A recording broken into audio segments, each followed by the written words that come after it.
rendimiento básicamente. Después tenemos el loader, que esto la mayoría está acostumbrado a ver, porque la mayoría de las fábricas usamos este tanque como macerador y como tanque de filtración o loader, como le dicen los alemanes. Este tanque tiene el objetivo de filtrar el mosto, se filtra haciendo la recirculación que todos conocemos, igual que la que le hacen los homebrewers. Cuando empezás a ver, cada vez aprendés más de estas tecnologías que tenemos en la cervecería, cada vez más te das cuenta que en realidad es lo mismo que lo que hace el homebrewer. Con un poco, con más, no sé, más cantidad de tanques, más tecnología, muchas más cañerías, pero es lo mismo, es lo mismo. ¿Por qué tenemos los rastrillos y en un equipo de homebrewer no están? Los rastrillos son básicamente para acomodar los granos. Si nosotros queremos, como es muy grande el tanque, si no tuviéramos los rastrillos, cuando lo llenamos, quedaría toda la malta en una pila en un rincón y en el otro lado no habría nada, o habría mucha menos, entonces se provocarían canales. La idea de los rastrillos es acomodar la malta homogéneamente todo alrededor del tanque para que cuando recirculemos se forme una buena cama filtrante y podamos extraer todas las azúcares que queden ahí entre los granos. Acá hay algunos datos, no sé si puedo apuntar algo más. Mira qué bueno. Hay algunos datos que por ahí son útiles. Los falsos fondos, en general, hay dos tipos de falsos fondos que son recomendados usar, más en tanques grandes donde por ahí sufren mucho el peso, o por ahí tienen paneles de falsos fondos muy largos y son propensos a que se doblen. Los falsos fondos más recomendables son el Johnson Screen, que es la malla Johnson, que son básicamente una serie de varillas que tienen una forma de B corta, y esas varillas están pegadas una al lado de la otra entre 0,7 a 0,9 milímetros entre sí de distancia. Por ahí es donde se va a filtrar o donde va a pasar el mosto y va a dejar a los granos arriba. Y el otro sistema es algo similar, pero se hace con una chapa bastante gruesa, donde se la corta con un láser y se la corta también en forma de V. ¿Para qué es esto de la forma de V que tienen los falsos fondos de los equipos estos? Es porque el falso fondo en la parte de arriba tiene una diferencia, unas ranuras de 0,7 a 0,9 milímetros, pero en la parte de abajo son como 3 milímetros que tenemos de ranura. Entonces lo que eso genera es que las ranuras esas no se tapen. Si algún grano se llega a cruzar en la ranura, pasa, porque la ranura es bien finita en la parte alta, pero enseguida empieza a agrandarse. Entonces no te va a tapar la ranura. A veces los homebrewers usamos muchos falsos fondos que son de chapas agujereadas. Y a veces, generalmente si es generoso el falso fondo no pasa nada, pero si es muy chiquitito se puede llegar a tapar esos agujeritos, y más si la chapa es gruesa. Si la chapa es finita, por ahí no se tape. Pero si la chapa es gruesa y tiene agujeritos muy finitos, se mete algún grano por ahí y obstruye el agujero y se tapa. Por eso en esto no pasa eso, porque tiene forma de B corta la ranura del falso fondo. Esto es algo importante, lo de la carga de kilos que le podemos poner a un loader. Perdón. Y es duda de un montón de cerveceros. En general se dice que para no tener problemas en la recirculación no hay que excedernos de cantidad de malta, o la cama filtrante no puede ser demasiado alta, porque cuando la cama filtrante es demasiado alta, el peso mismo de la cama empieza a compactarla y empezamos a tener problemas de canales o problemas de taponamientos. Deja de recircular el mosto, se tapa y empezamos a perder rendimiento.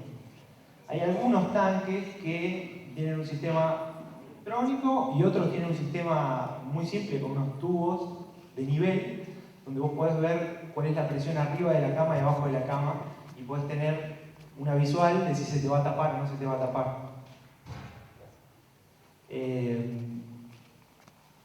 No es necesario eso para tener una visual. Lo que sí es importante es no excedernos de malta más de la que está diseñado el loader. Cuando hablamos, por ejemplo, de 140 a 175 kilos por metro cuadrado, vamos a poner un ejemplo porque si no, no se entiende eso. Yo la primera que lo leí en un libro dije, ¿qué es esto? Y después lo empecé a razonar y les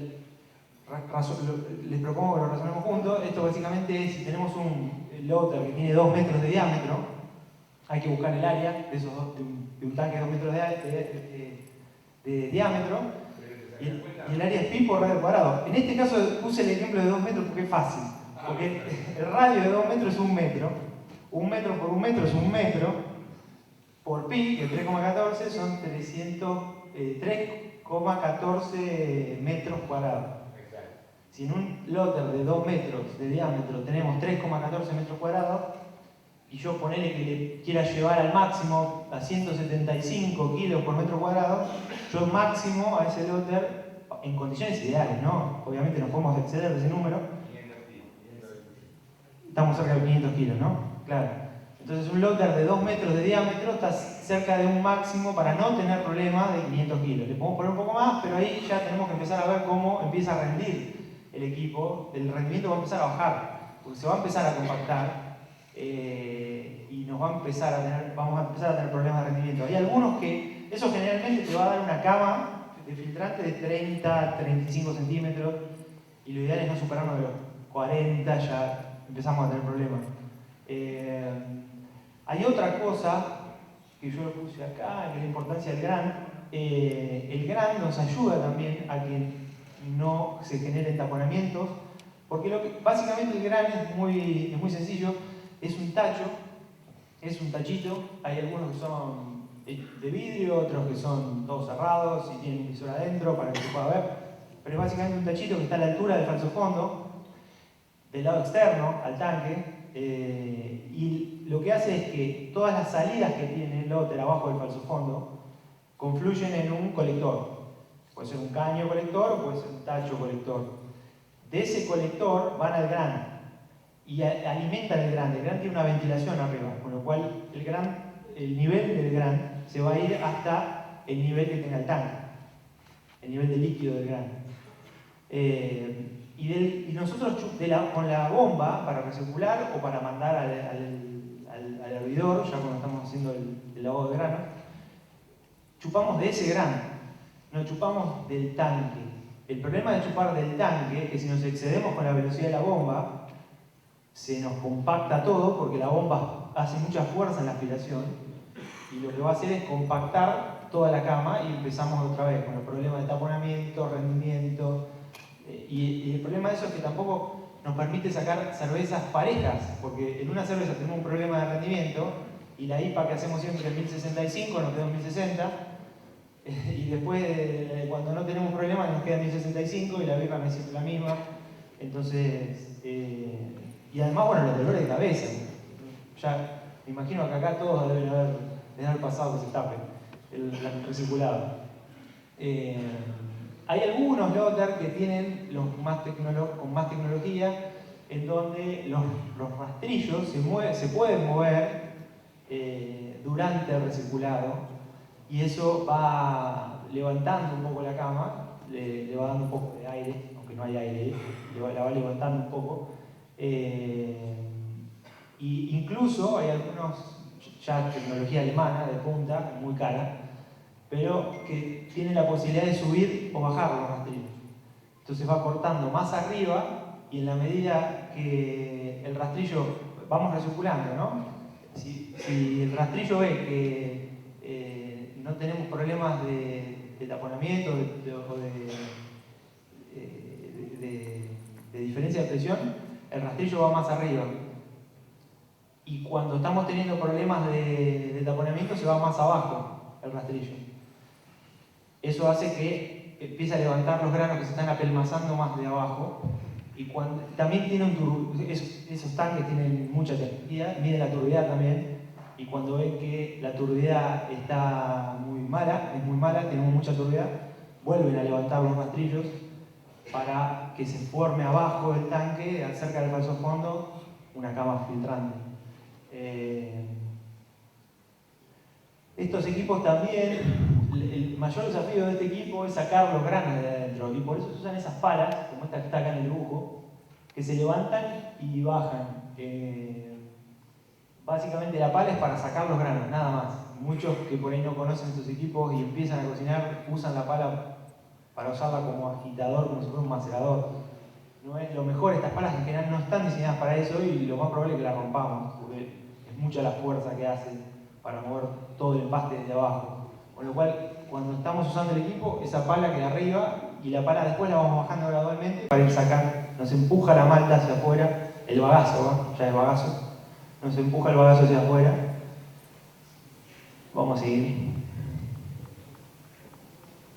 Lo que me faltó es decirles que estos generalmente tienen arriba aspersores que se usan para difuminar el agua que usamos para el lavado. Estos son los tanques hervidores. Básicamente, bueno, tanques hervidores donde hervimos el mosto, y hay las diferencias por ahí que hay entre los hervidores y la fuente de calor. Estos equipos pueden ser con calentamiento directo, que ya puede ser que tenga un quemador abajo, como cualquier olla de un equipo de homebrewer. Puede ser que tenga un firebox. ¿Qué es un firebox? Eso es algo interesante que por ahí no mucha gente lo sabe. El firebox también es calentamiento directo, se usa fuego, se usa generalmente un lanzallama, no un quemador.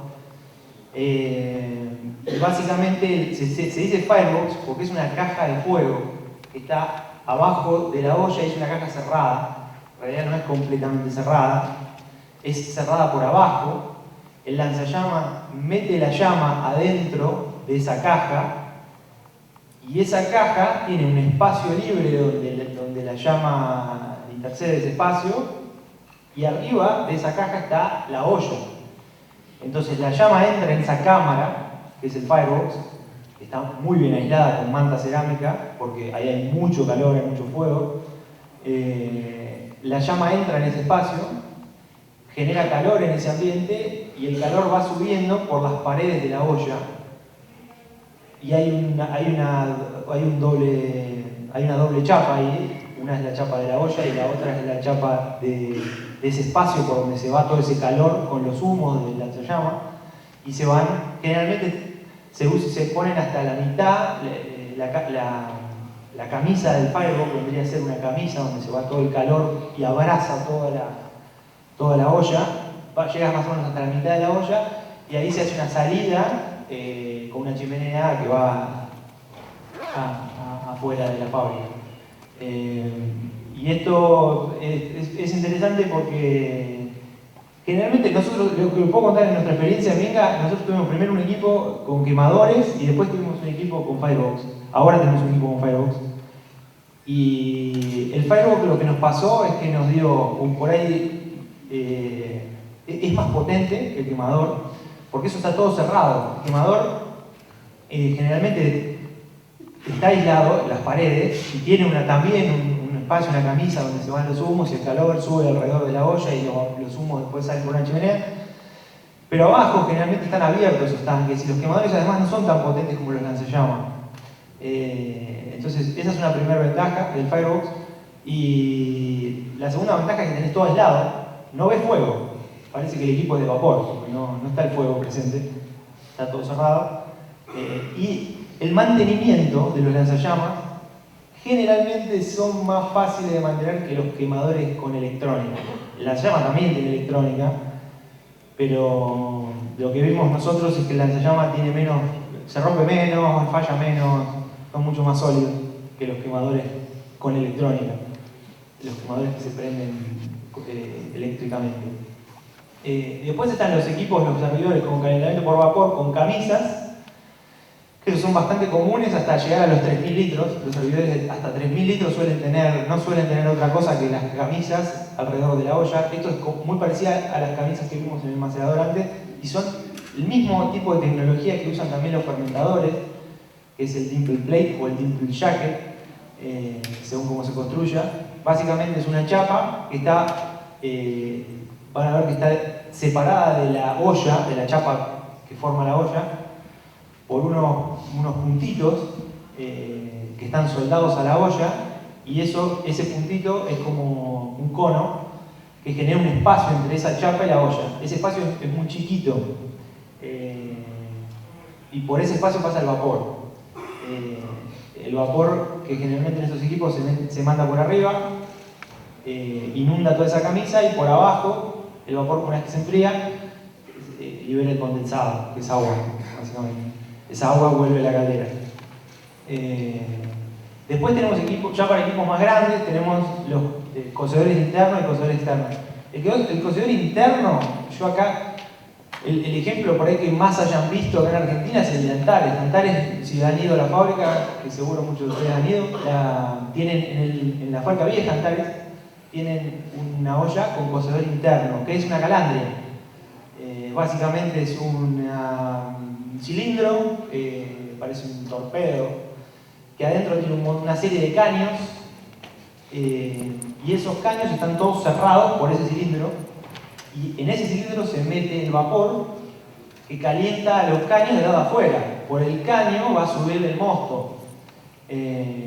Como eso está metido adentro del mosto, está inundado por el mosto, cuando calentamos ese cilindro, los caños se calientan y empieza a levantar el mosto con el mismo calor, se genera una reacción que levanta el mosto y lo sube para arriba. Por eso esos equipos van a ver que el cilindro ese termina en un chino, que es un cono invertido, porque el mosto sale para arriba con tanta fuerza que si no lo frenamos se iría para la tapa del tanque, para el casquete de arriba del tanque. Entonces el mosto empieza a generar una recirculación a medida que va hirviendo. Y el cocedor externo es lo mismo, pero eso está afuera. Entonces lo que se hace es se pone del hervidor, se saca una cañería con una bomba, esa bomba va a un cilindro como esto, que básicamente tiene adentro un montón de cañitos por donde pasa el mosto y todo está recubierto por un cilindro donde se le inyecta vapor. Los cañitos por donde pasa el mosto se calientan a la temperatura del vapor y entonces van pasando por ahí, se calientan muy fuerte y vuelven por una cañería al tanque hervidor, donde también se pone una especie de sombrero en el tanque, porque vuelven al tanque, llegan con la cañería hasta el centro del tanque, pegan un codo para arriba y ahí le ponen un chino para que el flujo que viene con fuerza, hirviendo del cocedor ese externo, choque contra ese techito y recircule y termine cayendo de nuevo en la olla. Obviamente los equipos, ahora que estoy hablando del vapor, los equipos a vapor son la panacea de lo que todo el mundo quiere, son espectaculares, son más fáciles de operar, tenemos menos problemas. Todos han tenido problemas con los quemadores alguna vez. Los quemadores, la verdad que podés tener un problema con una caldera si la caldera no es buena, pero en general es difícil. Calderas que se fabrican en Argentina son buenas. No sé, hay muchos que están importando calderas chinas ahora, eso no sé qué tan buenas serán, pero las calderas fabricadas en Argentina son buenas, generalmente yo no escucho en fábricas que fallan. Pero sí, lleva un mantenimiento, en algunas regiones, en algunos municipios les exigen a cualquier industria que tenga una caldera, que tenga un calderista, y eso es una persona que tiene que hacer un curso, se tiene que certificar como calderista y tiene que trabajar en la fábrica. Muchos dueños lo hacen ellos, y hacen el curso, dan la certificación y son los calderistas de su propia fábrica. En otros municipios no es necesario tener un calderista adentro de la fábrica, pero sí hay que tener un servicio que controle periódicamente a la caldera, con lo cual eso es un costo extra que tenemos cuando tenemos vapor. Pero el vapor nos sirve por un montón de cosas, no solo en la olla de cocción, o en el equipo de cocción, perdón, sino que nos sirve también para esterilizar cualquier máquina o cualquier cañería o equipo que tengamos en la cervecería. Entonces, si tenemos por ejemplo, una embotelladora apta para vapor, un gran problema que tienen las embotelladoras es que cuando no son aptas para vapor, uno las limpia, les puede pasar cualquier agente de limpieza y termina con el peracético. El peracético es un agente súper oxidante. Entonces, la primera camada de botellas, y la primera camada larga, le diría yo, de botellas, van a salir con un nivel de oxígeno disuelto altísimo, con lo cual el peracético o lo tenemos que enjuagar en una embotelladora o tenemos que usar vapor Y esto nos soluciona el tema de la sanitización, bueno, en este caso sería esterilización. Tenemos esterilizando la máquina, lo cual es un golazo. No tenemos ningún problema no vamos a tener ningún problema de que se nos meta una bacteria en el proceso de embotellado. Y así como lo podemos usar para la embotelladora, lo podemos usar para cualquier otra máquina o cañería. Si tenemos una cañería que lleva el mosto del equipo de cocción afuera, porque los tanques fermentadores los tenemos afuera, por ejemplo. Pasamos vapor a esa cañería, la esterilizamos toda y después pasamos el mosto. Es un golazo.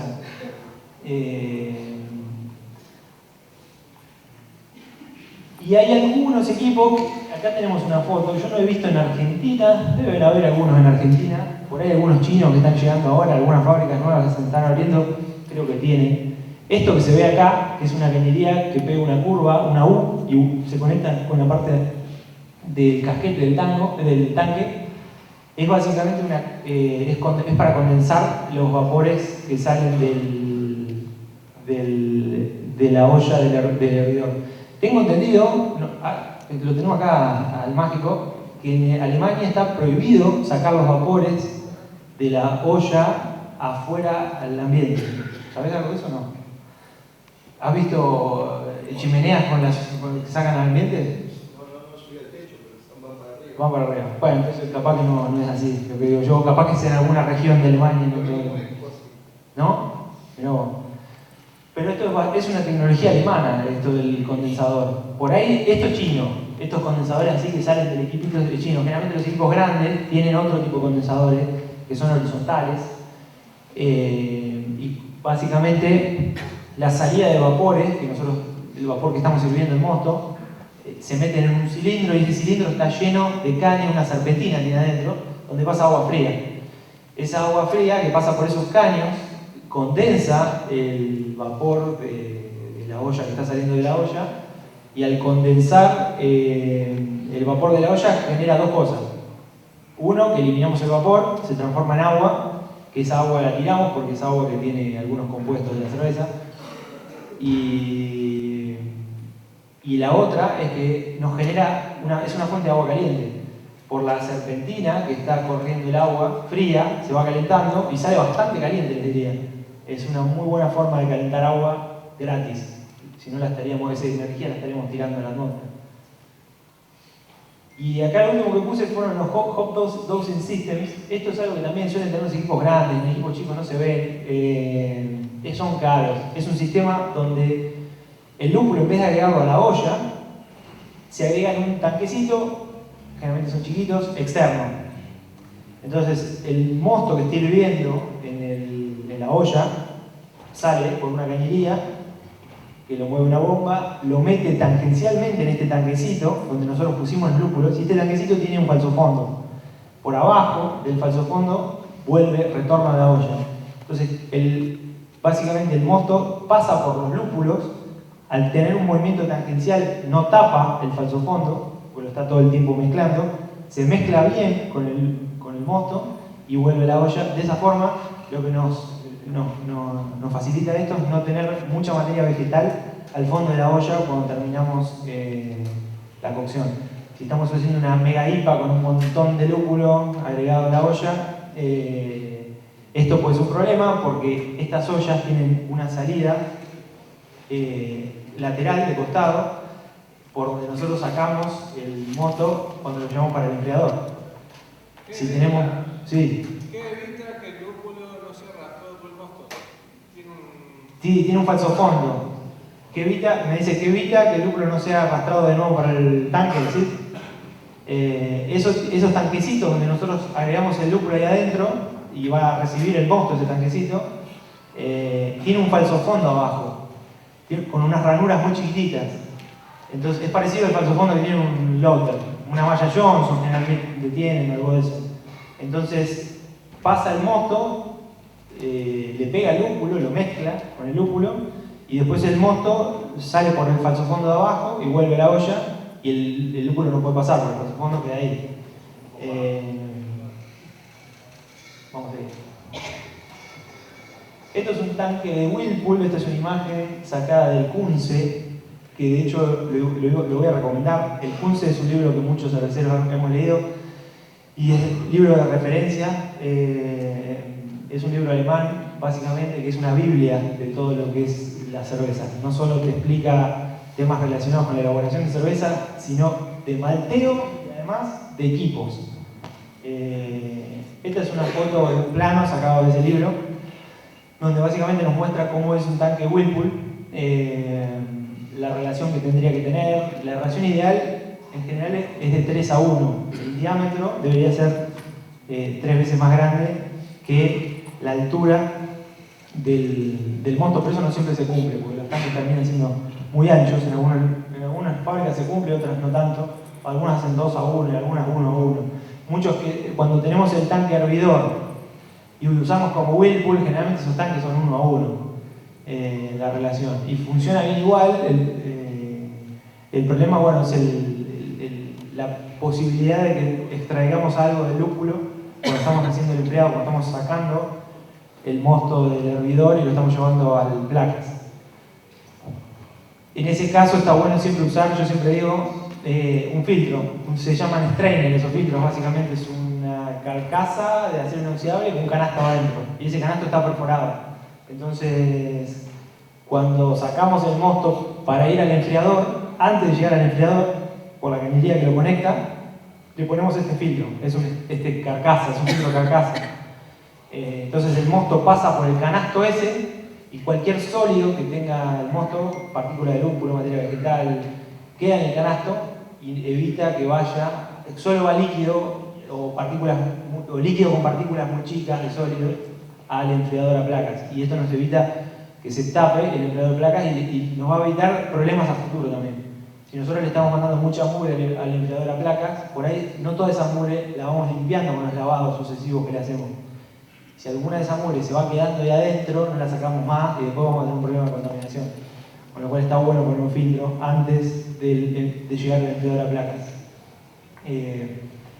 Generalmente estos tanques tienen, si son tanques diseñados solo para hacer Whirlpool, tienen una pendiente que va hacia la salida y la salida la tienen en un costado, no está en el centro.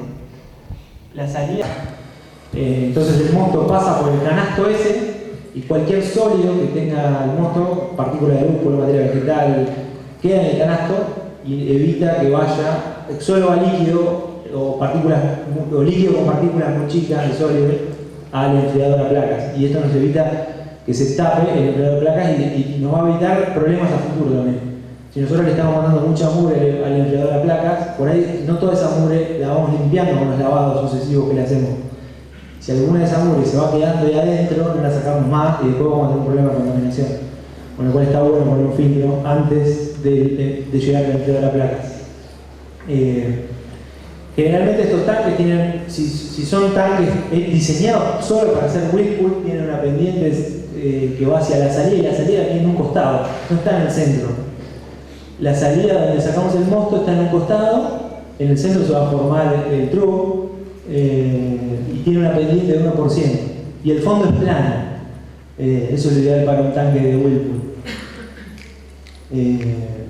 Bueno, también es importante, esto ya es una cuestión de procesos, de no irnos muy elevados con la velocidad del caudal cuando hacemos el remolino, el Whirlpool en sí. Después tenemos acá los tanques de producción de agua, que son el HLT, que muchos por ahí están más acostumbrados a escuchar, el Hot Liquor Tank, que es básicamente un tanque de agua caliente. Nos va a suministrar el agua caliente que necesitamos para hacer la función. Se usa más que nada para alimentar al macerador cuando hacemos el empaste y al loader cuando hacemos el lavado de granos. Básicamente los Hot Liquor Tank pueden tener vapor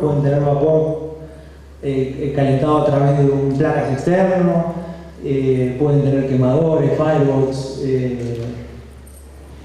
lo mismo que es como un hervidor, solamente que lo único que tiene ahí es agua, calienta agua y la mantiene, están aislados. Estos equipos generalmente tienen, si son con quemadores, vendrían a ser 3 chapas. Nosotros ahí vemos nada más la chapa de recubrimiento, pero abajo de esa chapa hay manta cerámica o alguna lana mineral que banque la temperatura. esa manta cerámica se usa de aislante. Detrás de esa manta cerámica hay otra chapa, una segunda chapa, y detrás de esa segunda chapa hay una cámara de humos, que es donde sube el calor del quemador,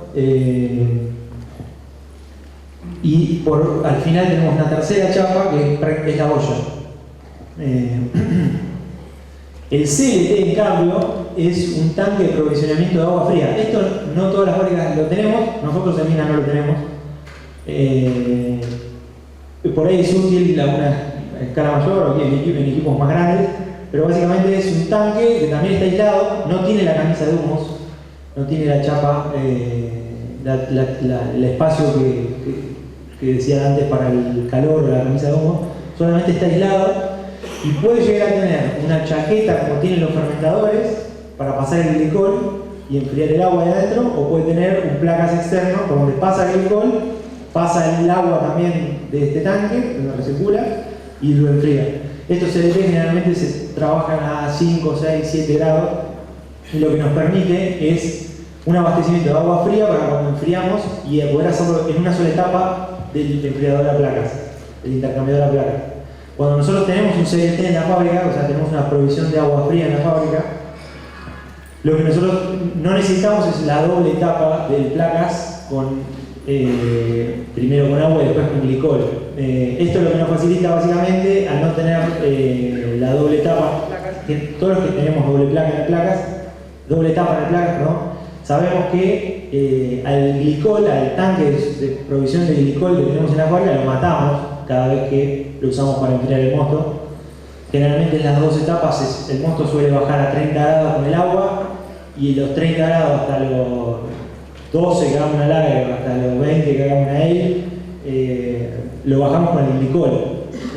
Esto lo mata el glicol, salvo que tenemos una reserva de glicol enorme en la fábrica, igual lo va a impactar. Y vamos a estar un tiempo en la fábrica, media hora, una hora, media hora vamos a estar enfriando, vamos a estar un tiempo mayor todavía, una hora, capaz que 2 horas, hasta recuperar la temperatura correcta del agua de nuestra fuente de glicol. Cuando tenemos un CLT, no generamos ese impacto, porque básicamente el CLT va enfriando el agua de a poco y no lo mata al tanque de reserva de glicol.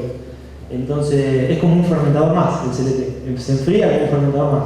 De hecho se puede tener un fermentador como CLT. Lo que pasa es que cuando abajo un BBT podría ser. Pero básicamente es eso, el CLT está para evitar la segunda etapa de enfriamiento. Y esto es algo importante que lo puse acá. ¿Acá está o no? Sí. El agua que nosotros usamos, ya sea agua a temperatura ambiente o agua del CLT para enfriar el mosto, yo he visto algunas fábricas que la tiran. Es terrible tirar esa agua, porque esa agua ya está caliente, sale del placas a 70 grados. Si el placas está bien calculado, sale a 70 grados de placas.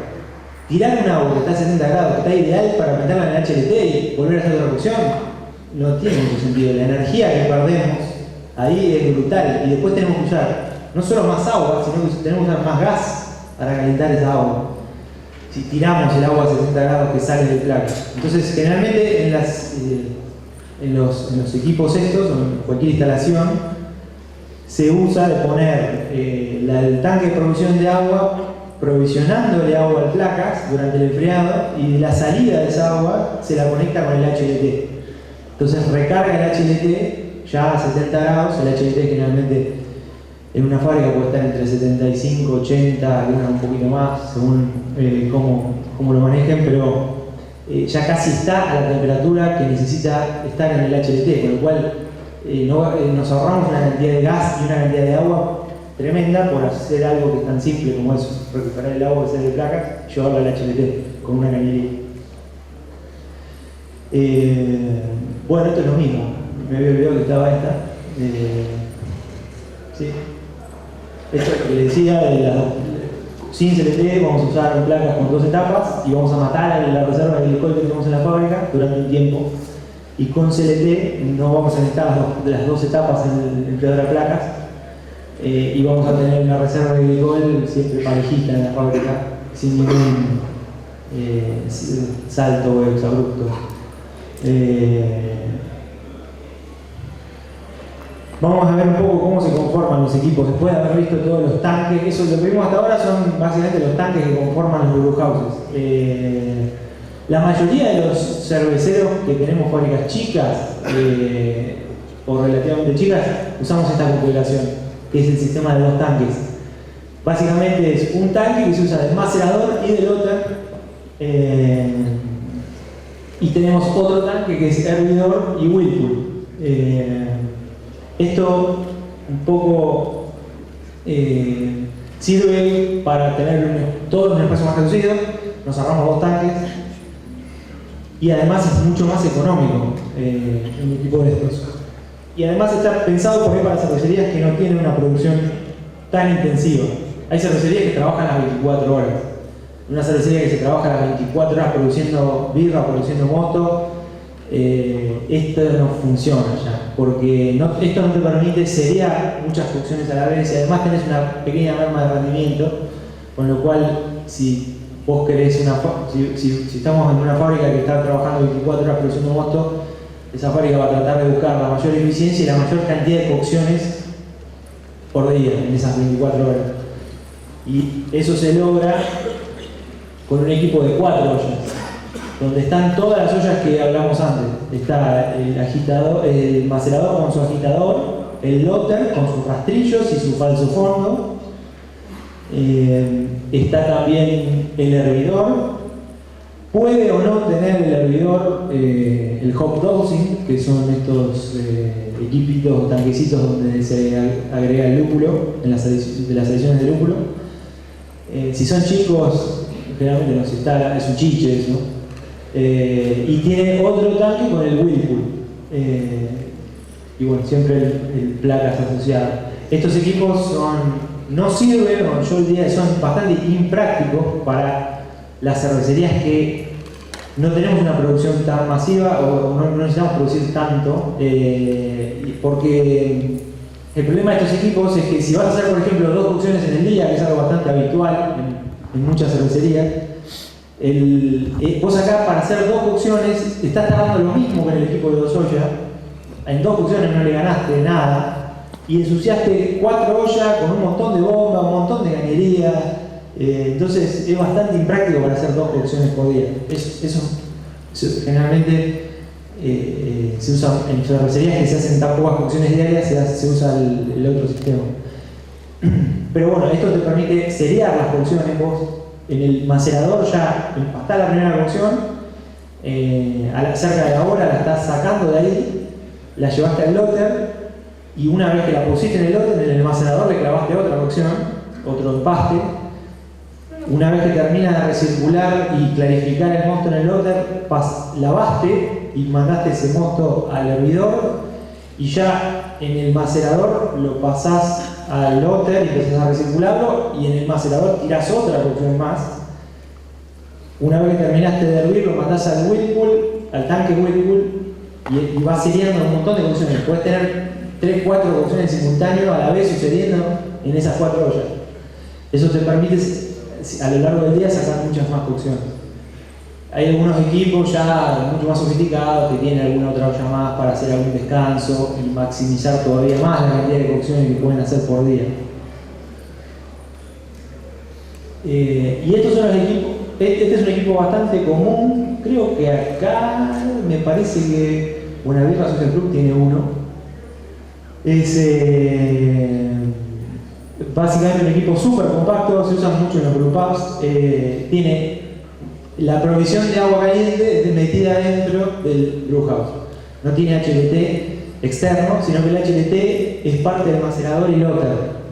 En el tanque que vemos a la izquierda, en tenemos esta tapa de acá arriba, ahí abajo de la tapa está el falso fondo, y este espacio, acá tenemos el agitador, con los rastrillos adentro, y esta parte del tanque, la mitad para arriba del tanque se usa de macerador y lotter, y la parte de abajo del tanque es provisión de agua caliente. Hay agua caliente nada más. Y aquel es la olla donde se hierve y se hace el whirlpool. y tenemos el placa ahí metido también, está todo compacto. Esto es ideal para agrupados en un lugar donde no necesitamos mucho espacio. La contra que tiene es que no podemos seriar muchas cocciones porque no tenemos mucha producción de agua caliente. La producción de agua caliente es muy limitada.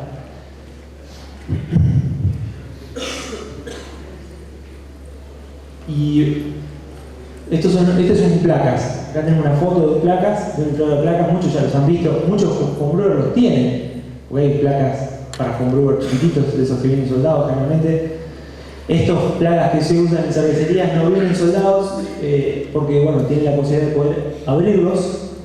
Tienen un sello que generalmente es de alguna goma con un compuesto sanitario que evita que el líquido salga para afuera o que se cruce entre placa y placa. Y bueno, el método de funcionamiento ya creo que lo conocen, es por una placa pasa el mosto caliente, por otra placa cruzado va el agua fría que se va calentando a medida que el mosto se va enfriando. Es el mismo sistema que tiene un contracorriente. Sí.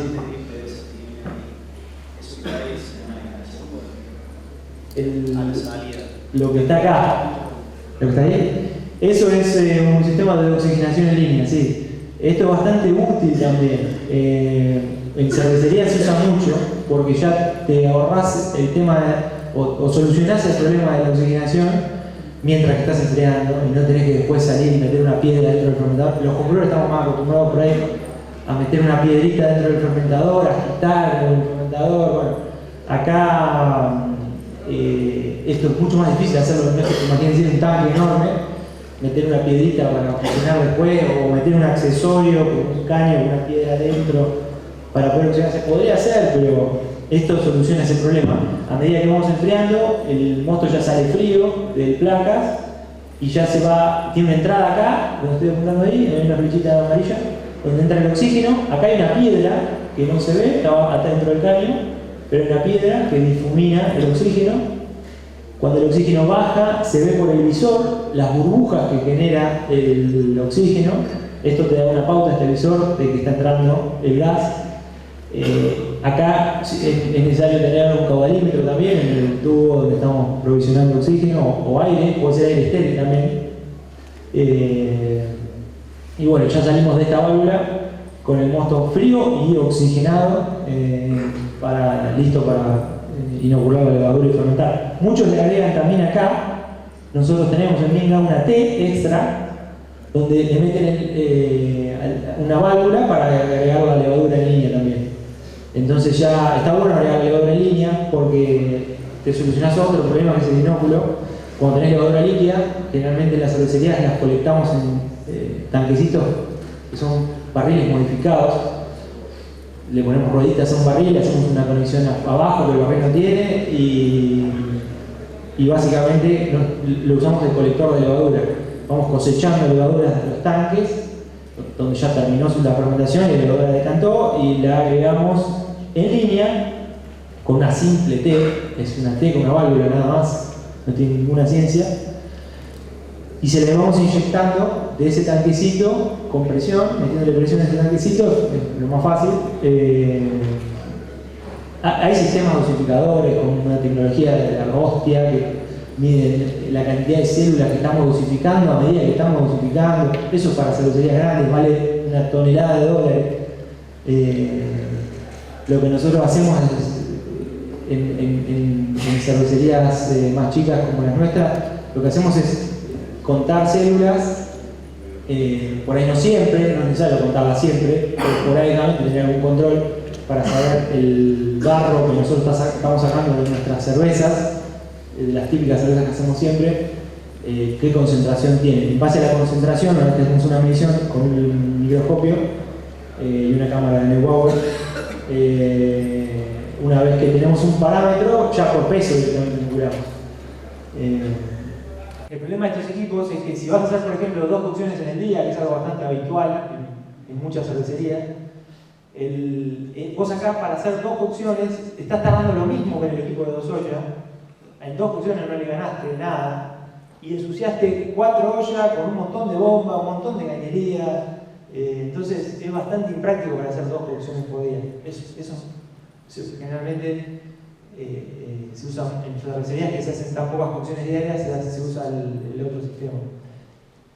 Pero bueno, esto te permite seriar las cocciones. Vos en el macerador ya empastás la primera cocción, cerca de la hora la estás sacando de ahí, la llevaste al lóter, y una vez que la pusiste en el lóter, en el macerador le clavaste otra cocción, otro empaste. Una vez que termina de recircular y clarificar el mosto en el lóter, lavaste y mandaste ese mosto al hervidor, y ya en el macerador lo pasás al lóter y empezás a recircularlo, y en el macerador tirás otra cocción más. Una vez que terminaste de hervir, lo mandás al whirlpool, al tanque whirlpool, y vas seriando un montón de cocciones. Puedes tener 3, 4 cocciones simultáneas a la vez sucediendo en esas 4 ollas. Eso te permite a lo largo del día sacar muchas más cocciones. Hay algunos equipos ya mucho más sofisticados que tienen alguna otra olla más para hacer algún descanso y maximizar todavía más la cantidad de cocciones que pueden hacer por día. Y estos son los equipos. Este es un equipo bastante común. Creo que acá me parece que Buenavieja Social Club tiene uno. Es básicamente un equipo súper compacto, se usa mucho en los brewpubs. Tiene la provisión de agua caliente metida dentro del brewhouse. No tiene HLT externo, sino que el HLT es parte del macerador y lóter.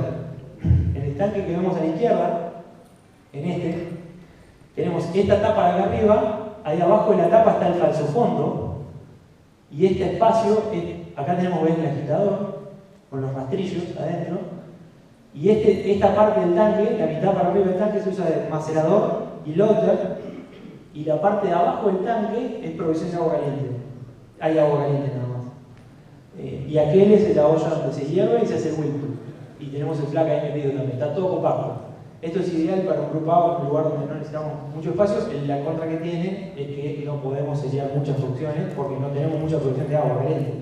La producción de agua caliente es muy limitada.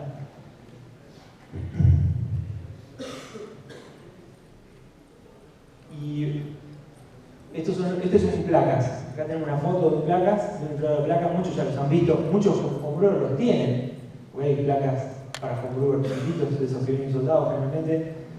Estas placas que se usan en cervecerías no vienen soldados porque bueno, tienen la posibilidad de poder abrirlos. Tienen un sello que generalmente es de alguna goma con un compuesto sanitario que evita que el líquido salga para afuera o que se cruce entre placa y placa. Y bueno, el método de funcionamiento ya creo que lo conocen, es por una placa pasa el mosto caliente y por otra placa cruzado va el agua fría que se va calentando a medida que el mosto se va enfriando. Es el mismo sistema que tiene un contracorriente. Sí.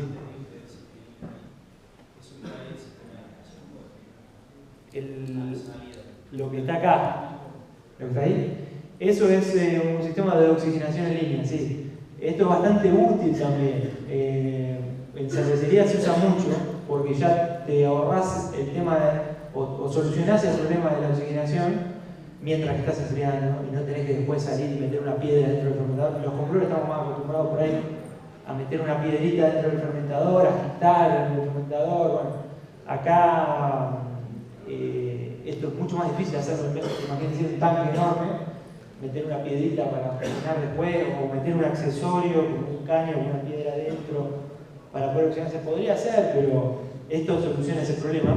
A medida que vamos enfriando, el mosto ya sale frío de placas y ya se va, tiene una entrada acá, lo estoy apuntando ahí, hay una flechita amarilla, donde entra el oxígeno. Acá hay una piedra que no se ve, está dentro del caño, pero hay una piedra que difumina el oxígeno.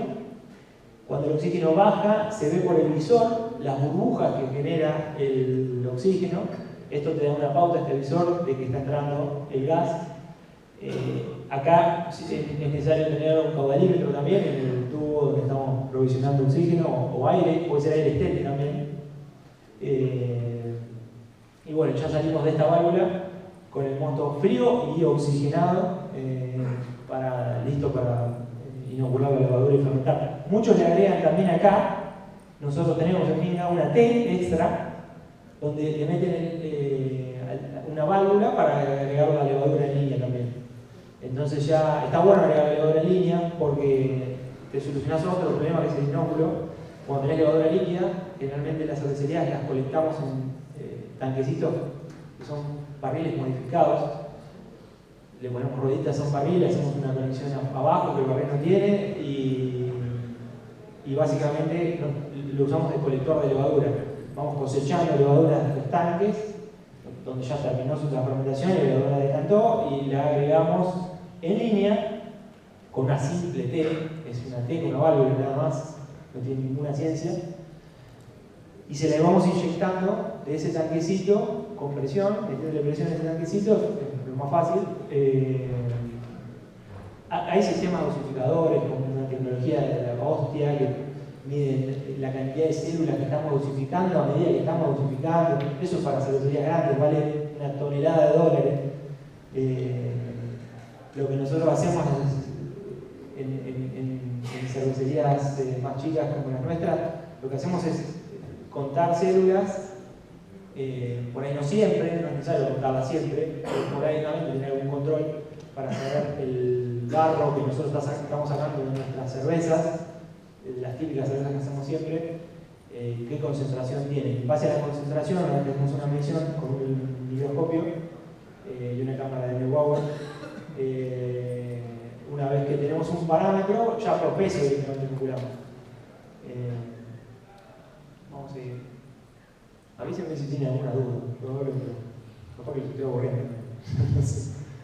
Vamos con el cálculo de bombas. Esto es otro tema para los cerveceros que siempre les es un quilombo. Y los fabricantes de equipo tampoco entienden mucho.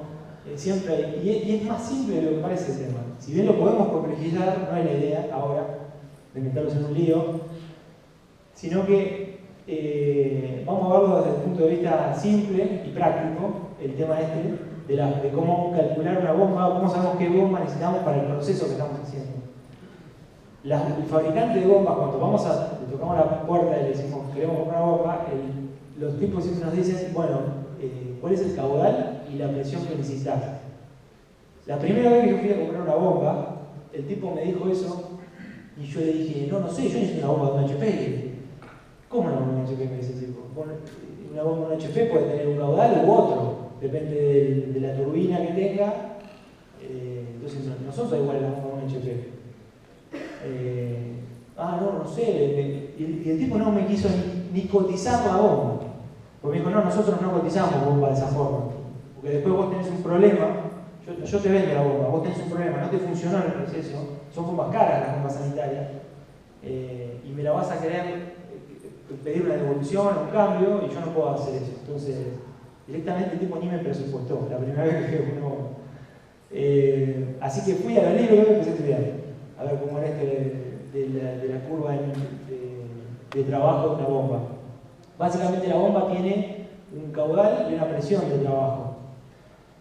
Y cada bomba, según cómo esté diseñada, cómo esté configurada, cómo sea la turbina, que es esto que está acá, que es lo que gira en la bomba y mueve el líquido, cómo sea el cabezal y bueno, las cañerías de entrada, de salida y la potencia del motor, la bomba va a tirarnos un caudal, un determinado caudal y un determinado presión. Y esto lo que puse acá es una curva típica de las Leguara, que generalmente muchos tenemos. La Leguara es una bomba que no sirve para mover moto, pero se usa mucho en cervecerías porque es muy confiable, difícil que se rompa una Leguara. Son un fierro italiano y son relativamente baratas para hacer una bomba de acero inoxidable. No es una bomba sanitaria, es una bomba de acero inoxidable y se aguantan los químicos, otra gran ventaja. Y esto es una curva básicamente del trabajo de estas tres modelos de bomba. Este es el modelo 73, 75 y 85.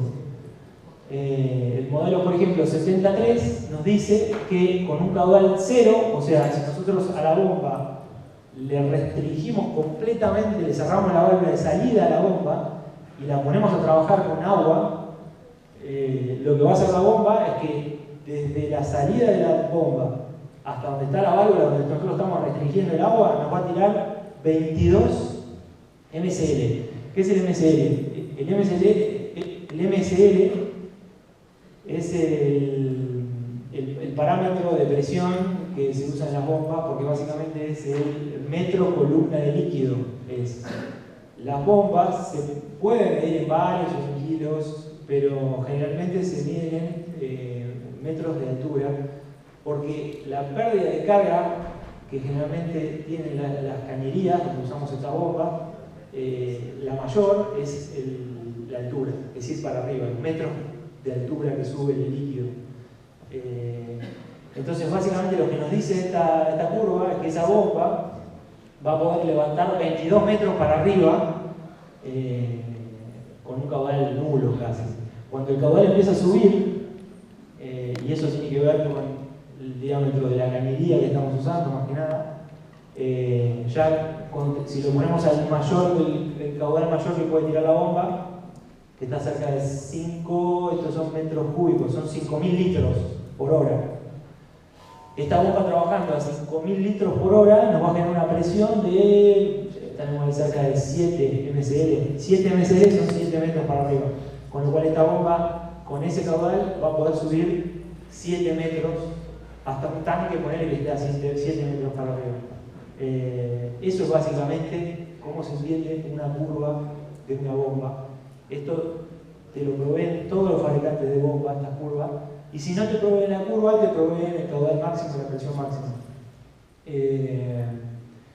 Básicamente lo que nosotros tenemos que ver desde el lado de nuestra operatoria es qué necesidad tenemos de caudal y qué necesidad tenemos de presión. Vamos a poner el ejemplo. Yo qué sé, la bomba que usamos para el hervidor. ¿Para qué la usamos? La bomba que está abajo del tanque del hervidor. ¿La usamos para hacer el whirlpool?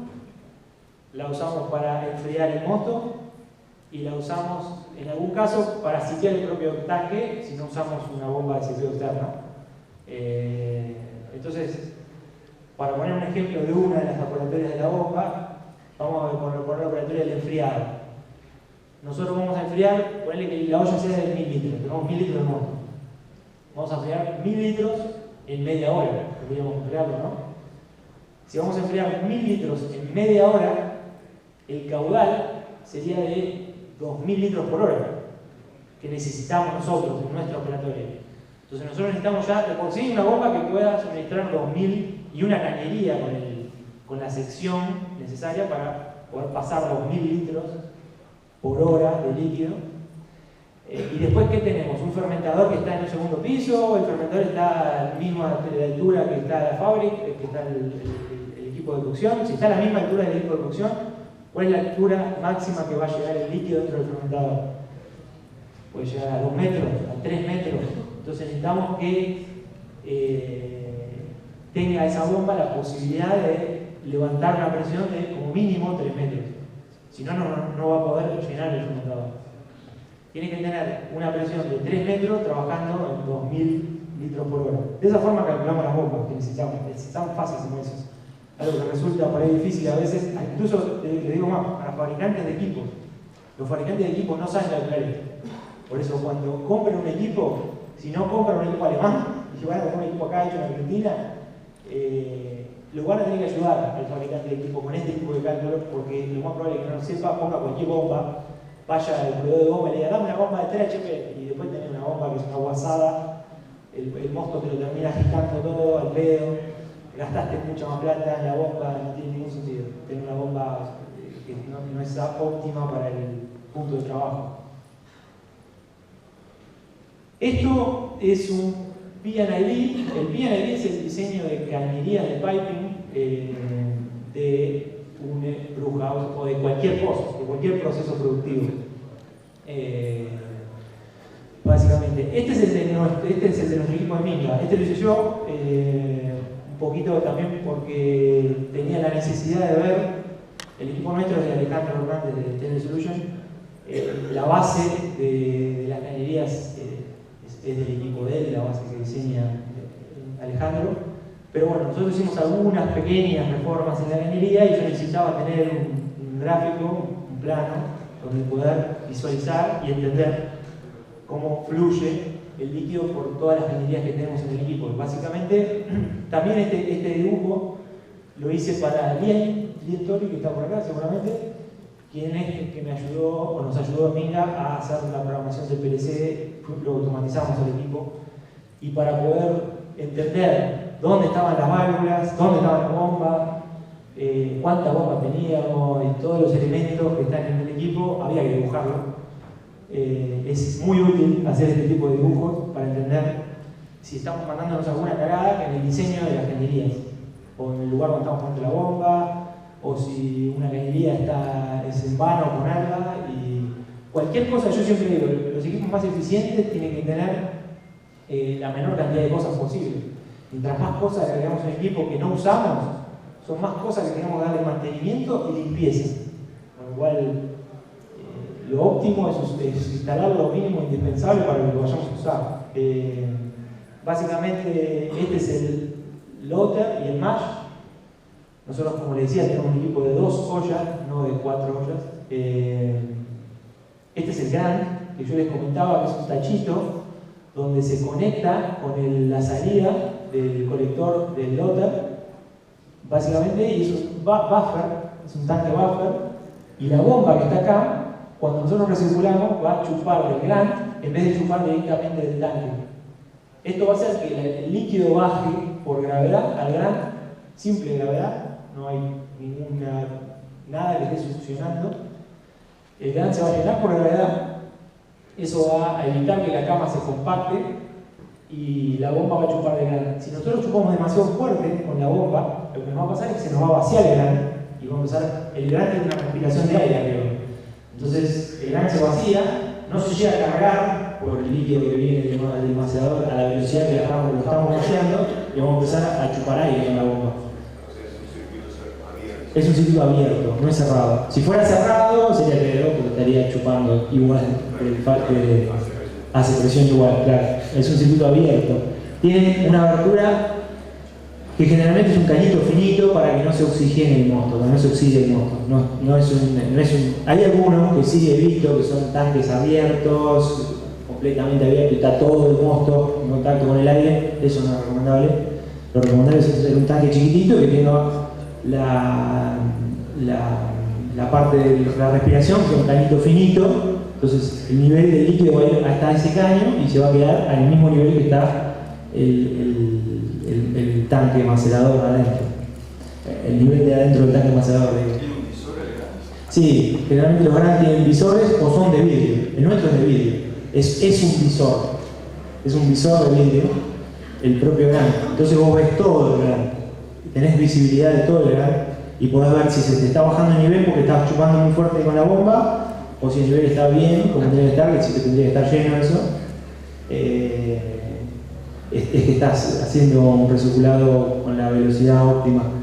Y bueno, acá lo que vemos son bombas, esta es la bomba del almacenador, cañerías que se usa una para recirculación, otra para el zip, porque este equipo está diseñado para que la propia bomba del equipo zipee el equipo. La bomba está conectada a la cañería de zip del tanque, a la bocha, sería la bocha de limpieza del tanque. Después tenemos una cañería que nos lleva este es el hidratador. Tenemos otra cañería que es para limpieza del hidratador, esta cañería. Otra cañería que es de limpieza también del zip, son los caños estos rojos, que es para limpiar abajo del falso fondo.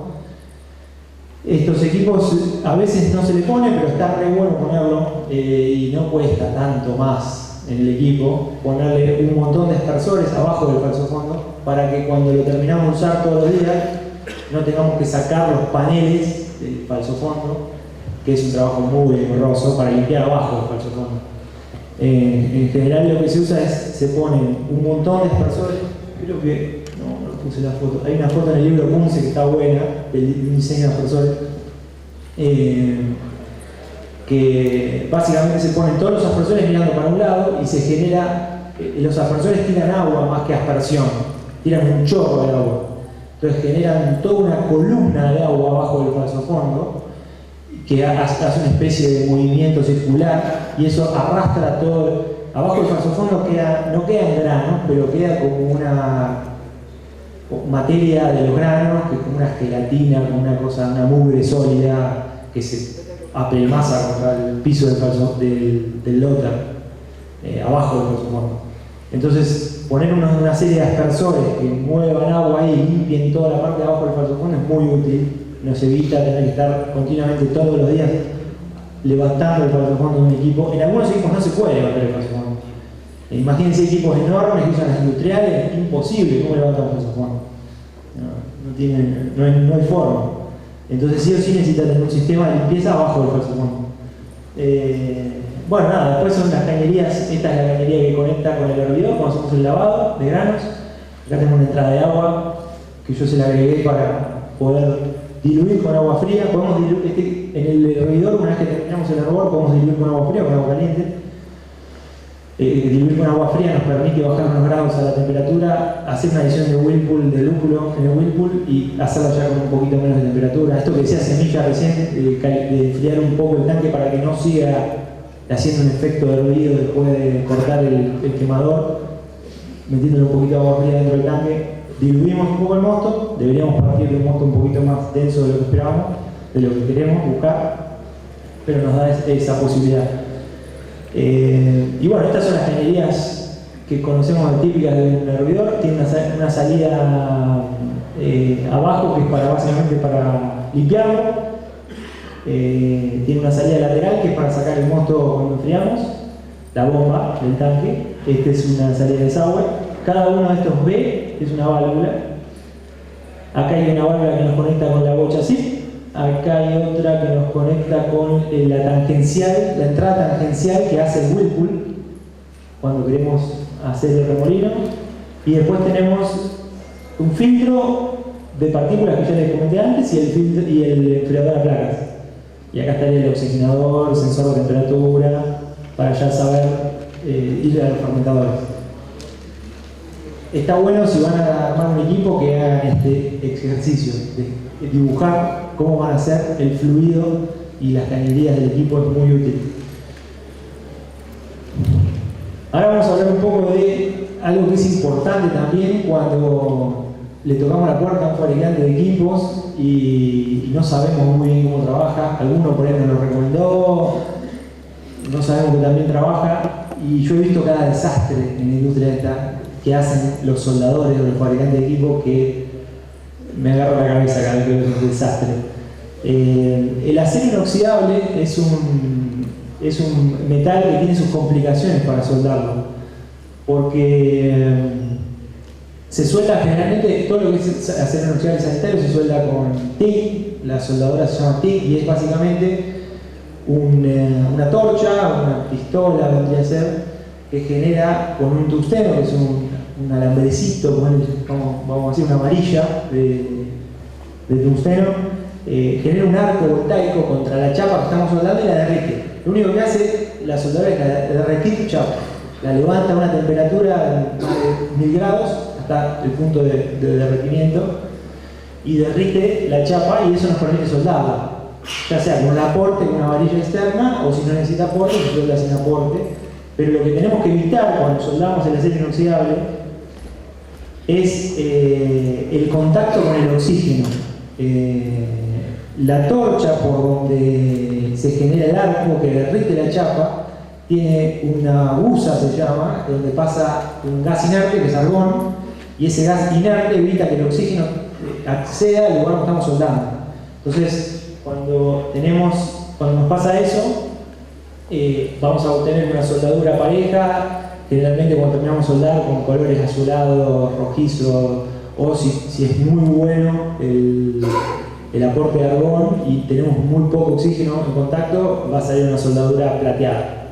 Es importante eso. La soldadura sanitaria en cañerías equivale a soldar. Vos soldás del lado de afuera, obviamente, porque del lado de adentro no te puedes meter adentro para soldar.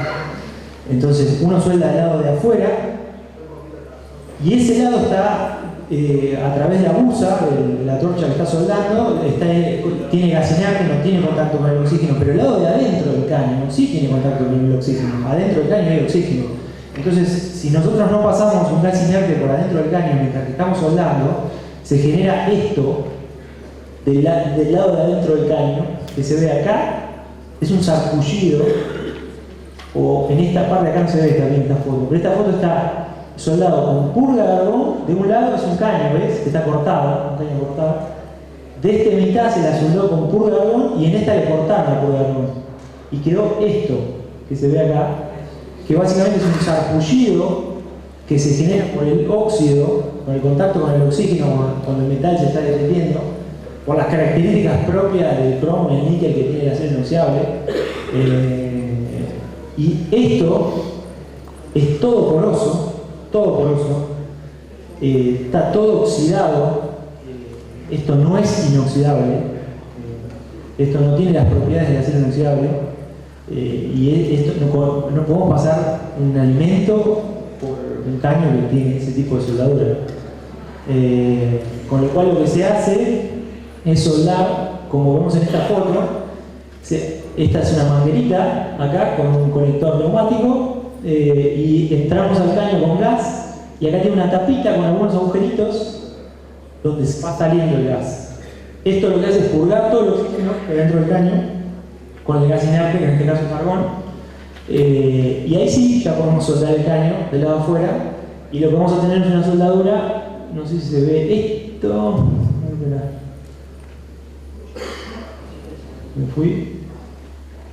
Ahí está.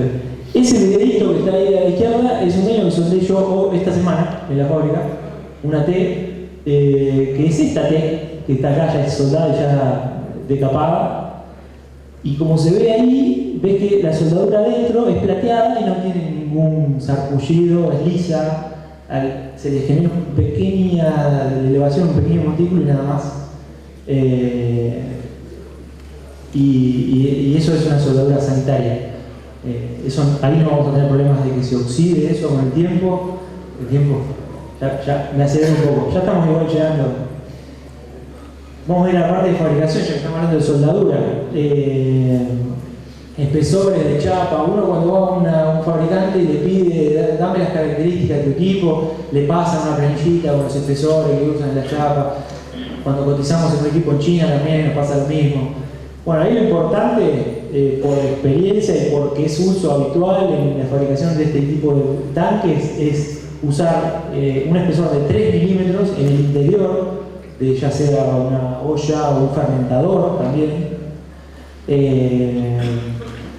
y usar 1,5, generalmente se usa para las chaquetas donde pasa el glicol en los fermentadores, o las chaquetas por donde pasa el vapor en el caso del lujado, que son los mismos, es el dimple plate, que son esos puntitos que vimos.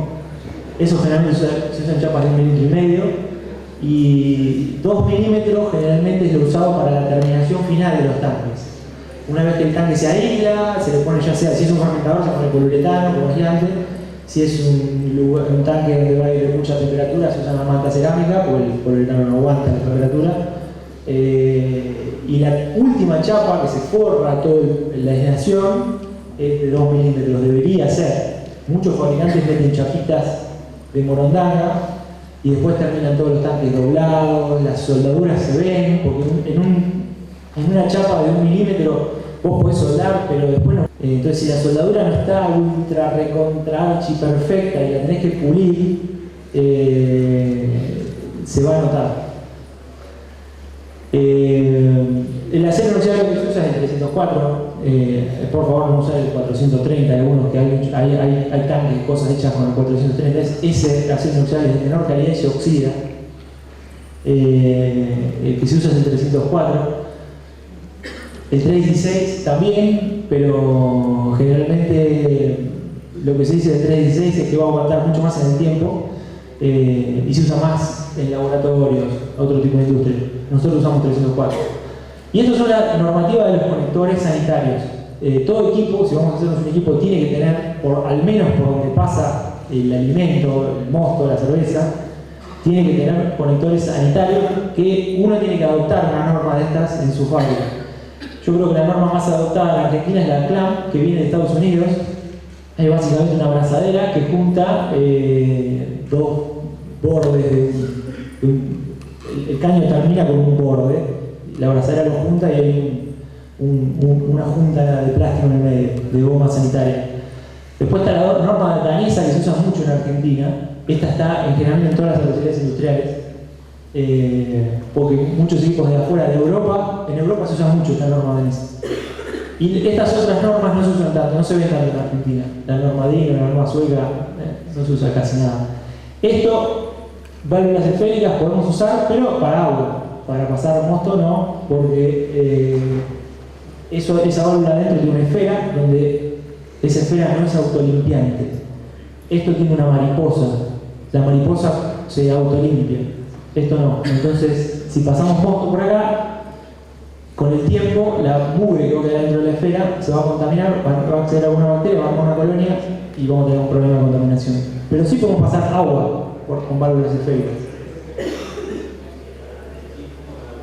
Y esto es medio lo último que quería comentarles. Si alguno se decide a automatizar un equipo, la automatización es un camino que está interesante, es un camino para mí de ida, porque es complicado, la verdad, y es costoso. Pero nos soluciona un montón, la verdad, en mano de obra, en horas de mano de obra que le damos al equipo. Básicamente se usa un PLC, que es una computadora, para resumirle, que tiene un montón de entradas y un montón de salidas. Las entradas son los sensores o todos los elementos de medición que la computadora le toma como una entrada, por ejemplo un sensor de temperatura. La computadora lo conectas a una de las entradas y va a empezar a recibir esa información. Por eso es un input. Y después tenés las salidas donde accionás cosas. Podés accionar una válvula solenoide que es eléctrica, que funciona a 24 volts, que abre el paso de aire y te lleva aire a un actuador neumático de una válvula mariposa. El aire que entra en este pistón lo empuja al pistón y la mariposa abre.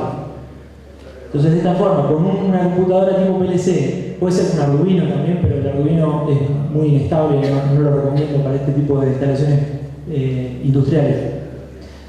Un muy simple válvula solenoide y un actuador neumático puesto arriba de una válvula mariposa, podemos abrir una válvula tocando un botón en una pantalla.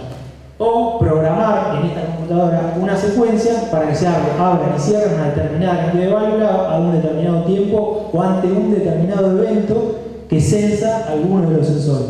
Esto es un variador de frecuencia que no les conté por ahora, pero es muy importante para las bombas que están sobre el equipo. La bomba de almacenador va a necesitar sí o sí un variador de frecuencia. Lo que hace el variador de frecuencia es bajarle la velocidad a una bomba alterna.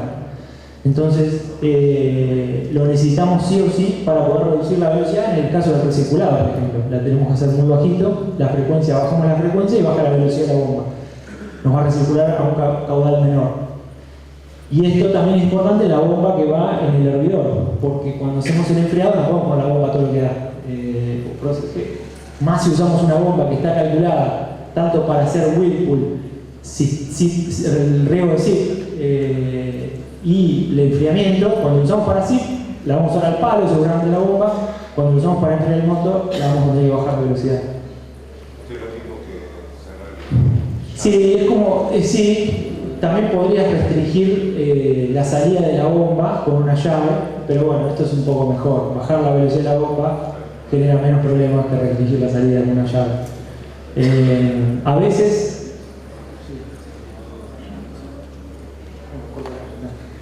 esto es lo último, ya está. Es un plano que después les paso, manden un mail a los que necesitan. Es un plano, un fermentador, un PVT.